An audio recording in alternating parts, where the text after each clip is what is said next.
Hi అండి. నమస్తే. నేను మీ సునీత. వెల్కమ్ బ్యాక్ టు అమ్మ చేతి వంట కిచెన్ అండ్ వ్లాగ్స్. ఈరోజు వీడియో వచ్చేసి ఆ శ్రీ మహావిష్ణువుకి ఎంతో ఇష్టమైన పేలాల పిండి అనేది చేసి చూపిస్తున్నాను అండి. ఈ రానున్న 6వ తేదీ అయితే తొలి ఏకాదశి పండగ అయితే చేస్తారు కదా. కాకపోతే పండగ రోజైతే ఎవరు కూడా పెన్నం పెట్టి పేలాలైతే వేయించరండి. ఒక రోజు లేదా 2 రోజులు ముందు రోజైతే వేపుకుంటారనమాట. ఈ పేలాలు కూడా కొందరికి సరిగా చేయడం అయితే రాదు. జొన్నలు పేలవు మాడిపోతూ ఉంటాయని అనుకుంటూ ఉంటారు కదా. అలాంటి వాళ్ళు ఓసారి ఈ వీడియో చూడండి. ప్రతి గింజ కూడా పొంగే విధంగా అయితే చేసి చూపిస్తున్నాను అనమాట. మీరు ఇక్కడ వీడియోలో చూడొచ్చు, ప్రతిదీ కూడా మంచిగా పాపప్ అవుతున్నాయన్నమాట. చాలా చక్కగా అయితే వివరంగా అయితే ఎక్స్ప్లెయిన్ చేస్తున్నాను. అలాగే ముందుగా మీకు మీ కుటుంబ సభ్యులకు తొలి ఏకాదశి పండుగ శుభాకాంక్షలు. ఇక లేట్ చేయకుండా ఎలా చేసుకోవాలో చూసేద్దాం పదండి. దానికోసం ఇక్కడ నేను మంచిగా శుభ్రం చేసి పెట్టుకున్న జొన్నలైతే 1.5 కప్పు దాకా అయితే తీసుకుంటున్నానండి. ఈ జొన్నలు వచ్చేసి తెల్ల జొన్నలు అనమాట. సో ఇవైతే నేను కొంచెం లావుగా ఉన్న జొన్నలే తీసుకున్నాను అనమాట. అంటే కాస్త మంచిగా ఉన్న జొన్నలు తీసుకున్నాం అనుకోండి, పేలాలు అనేవి మంచిగా పేలుతాయి. లేదంటే సరిగా ముక్కలు విరిగినవి అలాంటివి తీసుకుంటే మాత్రం పేలవు. తర్వాత జొన్నలకి చిన్న చిన్న తోకలు అయితే ఉంటాయి కదండి, ఇక్కడ చూస్తున్నారు కదా. ఇలా ఉన్న వాటినన్నిటిని కూడా తీసేసుకోండి. ఇవి ఉన్నా కూడా పేలవు అనమాట. అలాగే ఒకవేళ ఇవి పొంగినా కూడా ఇవి మనం తినేటప్పుడు గొంతులో ఇరుక్కొని పొరమాలుతుంది. సో అలాంటివి ఏవైనా ఉంటే తీసేసుకోండి. అక్కడక్కడ 1, 2 అలా తక్కువగా ఉంటే పర్వాలేదు, మరి ఎక్కువగా ఉంటే తీసేసుకోండి. తర్వాత ఇక్కడ స్టవ్ పైన వాటర్ పెట్టుకొని వేడి చేసుకోవాలన్నమాట. ఇక్కడ వచ్చేసి అంతా ఇంత అనేం లేదండి. కొంచెం జొన్నలు మునిగేంత వరకు 1 కప్పు దాకా వాటర్ తీసుకొని, వాటర్ అనేది ఇలా మంచిగా వేడవ్వడం బబుల్స్ వస్తున్నప్పుడు, స్టార్ట్ అవుతున్నప్పుడు మనం తీసుకున్న జొన్నలు ఉన్నాయి కదా, ఆ జొన్నలన్నిటిని కూడా వేసేసుకోండి. వేసేసుకున్న తర్వాత మనం జొన్నలు శుభ్రం చేసినప్పుడు కొన్ని చిన్న చిన్న జొన్నలు అనేవి పక్కకు రావండి, ఇలా ముక్కలు విరిగిపోయినవి. వాటన్నిటిని కూడా ఇలా టీ స్ట్రైనర్ తోటి తీసేసుకున్నామంటే చక్కగా వచ్చేస్తాయి అన్నమాట. తర్వాత ముందుగానే మనం వాటర్లో జొన్నలు వేసేటప్పుడే స్టవ్ ఆఫ్ చేసి వేసుకోవాలి అండి.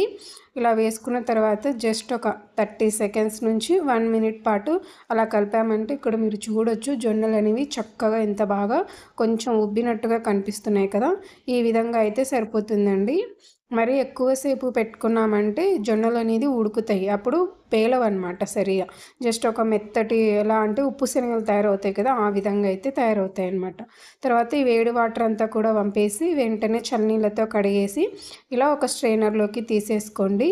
తర్వాత వీటిని ఒక 10 నిమిషాల పాటు లేదా ఒక్క నిమిషమైనా సరిపోతుందండి. పొడి క్లాత్ పైన వేసుకున్నామంటే సరిపోతుంది. నాకైతే జస్ట్ ఒక్క నిమిషంలోనే మంచిగా ఆరిపోయాయి అన్నమాట. ఎందుకంటే వేడిగా ఉన్న వాటర్ని వంపేసి వెంటనే చల్లనీళ్ళు వేసేసి ఆ వాటర్ అంతా కూడా స్ట్రెయిన్ చేసేసి నేను ఒక కాటన్ క్లాత్ పైన వేసి తర్వాత ఫ్యాన్ పెట్టాను అనమాట. జస్ట్ ఒక్క నిమిషంలో మంచిగా ఆరిపోయాయి అన్నమాట. ఇక్కడ చూస్తున్నారు కదా, చాలా చక్కగా పొడి పొడిగా అయితే ఉన్నాయి.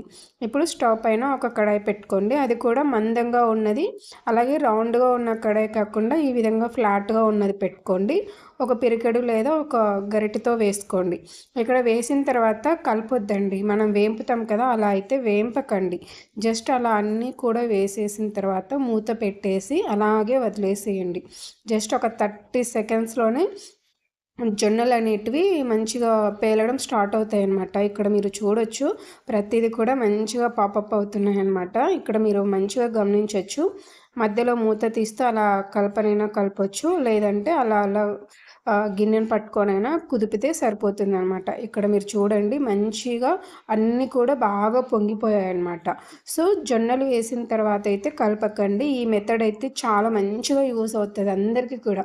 ఎవరైతే ఫస్ట్ టైం చేస్తున్నారో వాళ్ళకి కూడా మంచిగా యూస్ అవుతుంది అనమాట.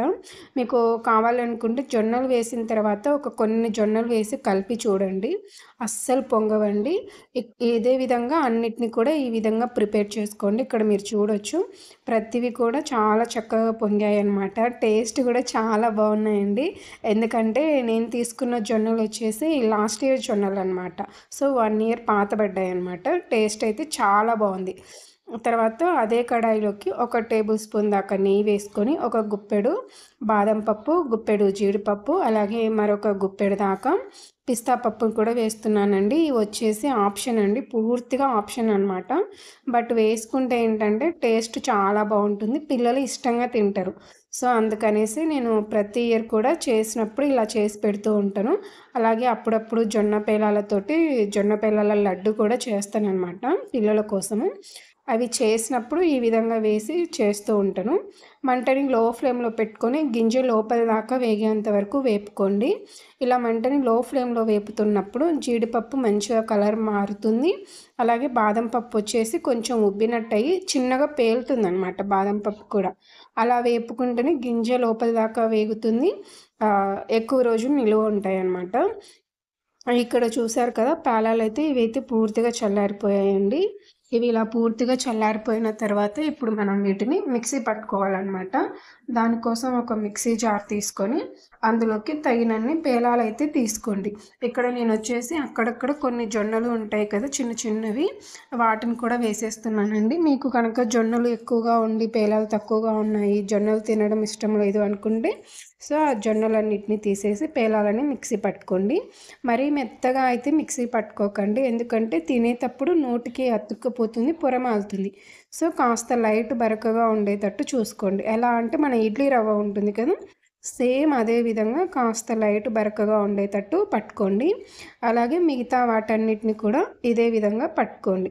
తర్వాత ఇది వచ్చేసి లాస్ట్ బ్యాచ్ అండి. దీన్ని కొంచెం లైట్గా కాకుండా ఇంకొంచెం ఎక్కువ బరకగా ఉండేటట్టు పట్టుకున్నాను. తర్వాత మనం ఏ కప్పుతో అయితే జొన్నలు తీసుకున్నామో ఆ కప్పుతోటి 1 కప్పు దాకా బెల్లం తురుము అయితే సరిపోతుంది అండి. కొందరు అయితే 1 కప్పుకి 1 కప్పు వేస్తారు. నాకైతే ఇది స్వీట్ అనేది కరెక్ట్గా సరిపోతుంది. మీరు ఇక్కడ కావాలనుకుంటే యాలకులు వేసుకోవచ్చు. నా దగ్గర యాలకుల పొడి ఉంది కాబట్టి ఇక్కడ యాలకులు అయితే వేయట్లేదు అండి. ఈ బెల్లాన్ని కూడా మెత్తగా కాకుండా కాస్త పొడి పొడిగా అయినా పట్టుకోండి, మెత్తగా అయినా పర్వాలేదు. మనం ఇక్కడ చూస్తున్నారు కదా, ఈ విధంగా పట్టుకున్న తర్వాత అయితే దీన్ని మనం మిక్సీ పట్టి పెట్టుకున్న పేలాల పిండి ఉంది కదా, అందులో వేసేసి ఒకసారి కలపండి. ఒకసారి కలిపిన తర్వాత దీన్ని మరొకసారి మిక్సీ పట్టుకోండి. ఇలా మిక్సీ పట్టుకోవడం మీకు ఇష్టం లేకపోతే పేలాలతోటి జొన్నల్ని అలాగే బెల్లం పొడిని కూడా మూడింటిని కలిపేసి ఒకేసారి మిక్సీ పట్టుకోవచ్చు. నేనైతే బెల్లం అనేది సపరేట్గా మిక్సీ పట్టి కలిపి ఆ తర్వాత లైట్గా ఒక పల్స్ ఇచ్చి ఇలా పొడి పొడిగా అయితే మిక్సీ పట్టుకున్నాను అనమాట. ఇక్కడ చూస్తున్నారు కదా. తర్వాత ఇప్పుడు దీన్ని పక్కన పెట్టుకోండి. ఈలోపు మన బాదం, జీడిపప్పు, పిస్తా కూడా చక్కగా చల్లారిపోయాయి అండి. ఇక్కడ చూడొచ్చు, ఇలా చల్లారిపోయిన వీటన్నిటిని కూడా మిక్సీ జార్లోకి తీసుకోండి. తర్వాత వీటన్నిటిని మరీ మెత్తగా అయితే పట్టుకోకండి, కాస్త పలుకులు పలుకులు పట్టుకున్నామంటే తినేటప్పుడు మధ్య మధ్యలో తగులుతూ టేస్ట్ అయితే చాలా బాగుంటుందన్నమాట. సో మరీ మెత్తగా కాకుండా కాస్త పలుకులు పలుకులుగా అయితే పట్టుకోండి. ఇలా మిక్సీ పట్టుకున్న తర్వాత మనం తీసి పెట్టుకున్న పేలాల పిండిలోకి వేసేసుకోండి. తర్వాత ఇక్కడ ఒక 1/2 టేబుల్ స్పూన్ దాకా యాలకుల పొడి అయితే వేస్తున్నాను అనమాట. ఇవి వేసిన తర్వాత ఇక్కడ కొంచెం నెయ్యి కూడా వేసుకోండి. నెయ్యి వేసుకోవడం వల్ల టేస్ట్ అయితే చాలా బాగుంటుందన్నమాట. నేనైతే ఇక్కడ నెయ్యి వేయట్లేదు, ఎందుకంటే బాదం, జీడిపప్పు వేయించిన దాంట్లోనే నెయ్యి కాస్త ఎక్కువ ఉంది. సో ఇవన్నీ వేసుకున్న తర్వాత మంచిగా కలిపేసుకోండి. ఇక్కడ మీరు కావాలనుకుంటే కాస్త కొబ్బరి తురుము, వేయించిన నువ్వులు కూడా వేసుకోవచ్చండి. టేస్ట్ అయితే చాలా బాగుంటుందన్నమాట. దేవుడికి నైవేద్యంగా పెట్టడానికి కూడా మరే అభ్యంతరం ఉండకుండా చక్కగా పెట్టేసుకోవచ్చు. తర్వాత పైన కాస్త బాదం, జీడిపప్పు, పిస్తాతోటి జస్ట్ అలా పలుకులు అయితే గార్నిష్ చేసుకున్నానండి.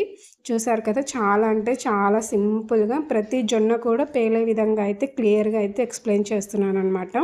మీకు ఈ జొన్నలు వాటర్లో వేసి ఉడికించుకోవడం మాకు రాదు అని అనుకుంటే లాస్ట్ ఇయర్ వీడియో అయితే ఇంకొకటి ఉందండి. జొన్నలు వాటర్లో వేయకుండానే డైరెక్ట్గా ఎలా జొన్న పేలాలు చేసుకోవాలనేది అయితే ఆ వీడియోలో క్లియర్గా అయితే చాలా చక్కగా ఉందన్నమాట. ఆ లింక్ వచ్చేసి నేను డిస్క్రిప్షన్లో ఇస్తాను, తప్పకుండా ఒకసారి చూడండి. అలాగే ఈ రానున్న ఏకాదశికి మీ ఇంట్లో ఈ విధంగా ట్రై చేయండి. ట్రై చేశాక మీకు ఎలా కుదిరింది అనేది మీ ఫీడ్బ్యాక్ని నాతో కామెంట్ సెక్షన్లో షేర్ చేసుకోవడం అస్సలు మర్చిపోకండి. అలాగే వీడియో వస్తే ప్లీజ్ లైక్ చేయండి, మీ ఫ్రెండ్స్ అండ్ రిలేటివ్స్కి షేర్ చేయండి. మరిన్ని మంచి వీడియోస్ కోసం మన ఛానల్ని సబ్స్క్రైబ్ చేసుకోండి. అలాగే మీకు, మీ కుటుంబ సభ్యులకు, మీ బంధుమిత్రులకు అందరికీ తొలి ఏకాదశి పండుగ శుభాకాంక్షలు. Thanks for watching.